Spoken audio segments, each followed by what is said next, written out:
খুলনায় কমিশনিং হলো বাংলাদেশ নৌবাহিনীর নতুন জাহাজ বানৌজা ২০ খালের। এতে প্রধান অতিথি হিসেবে উপস্থিত আছেন নৌপ্রধান অ্যাডমিরাল এম নাজমুল হাসান। বিস্তারিত জানাতে তিতুমির ঘাটিতে আছেন রিপোর্টার আব্দুল্লাহ আল মামুন রুবেল। আমরা সরাসরি যাচ্ছি তার কাছে।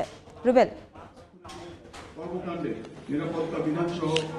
বাংলাদেশ নৌবাহিনীর নৌবহরে আরো একটি নতুন যুদ্ধ জাহাজ আজকে যুক্ত হয়েছে। কিছুক্ষণ আগে এই জাহাজটির কমিশনিং হয়েছে। নৌবাহিনী প্রধান যিনি আছেন তিনি কিন্তু কিছুক্ষণ আগে আনুষ্ঠানিকভাবে এটির কমিশনিং করেছেন, অর্থাৎ এটি ঘন্টা বাজিয়ে এটির আনুষ্ঠানিক উদ্বোধন বা পথ চলা শুরুর জাহাজটি করেছেন।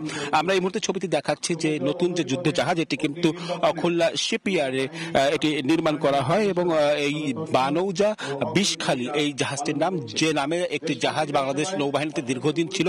পরবর্তীতে এটি ডিকমিশন অর্থাৎ বাদ দেওয়া হয়। পরবর্তীতে খুলনা শিপইয়ার্ডে নতুন করে যে যুদ্ধ জাহাজটি নির্মাণ করা হয়েছিল সেই যুদ্ধ জাহাজটি কিন্তু বানৌজা ২০ খালি অর্থাৎ একটি নদীর নামে এই জাহাজটির নামকরণ করা হয়েছে।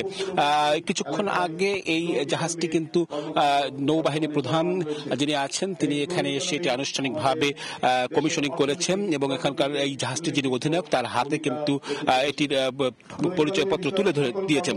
নৌবাহিনীর অন্যান্য যুদ্ধ জাহাজের ন্যায় কিন্তু এই জাহাজটিও দেশের নদী এবং সমুদ্র সীমায় জলদস্যু প্রতিরোধ বা চোরাচালান প্রতিরোধ, উপকূল এলাকায় টহল প্রদান, অবৈধ মৎস্য আহরণ প্রতিরোধ, বাণিজ্যিক জাহাজকে জলদস্যুর হাতে কবল থেকে নিরাপত্তা প্রদান সহ বিভিন্ন কাজে নিয়োজিত থাকবে এবং এটি কিন্তু আধুনিক প্রযুক্তি সম্মত এবং এখানে বেশ কিছু আধুনিক যে বফর গান সহ অন্যান্য যে যুদ্ধ জাহাজের সঙ্গে যে সমস্ত গান রয়েছে সব গান রয়েছে এবং এটি কিন্তু সর্বোচ্চ ২১ নটিক্যাল মাইলে কিন্তু এটি চলতে সক্ষম। সবকিছু মিলিয়ে এখানে কিন্তু একেবারেই একটি নৌবাহিনী যারা সদস্য রয়েছেন তাদের মধ্যে কিন্তু একটি উচ্ছ্বাস প্রকাশ করছে। এই ছিল খুলনা থেকে আমার কাছে বানৌজা ২০ খালি যে জাহাজ তার কমিশনিং এর সবশেষ খবর।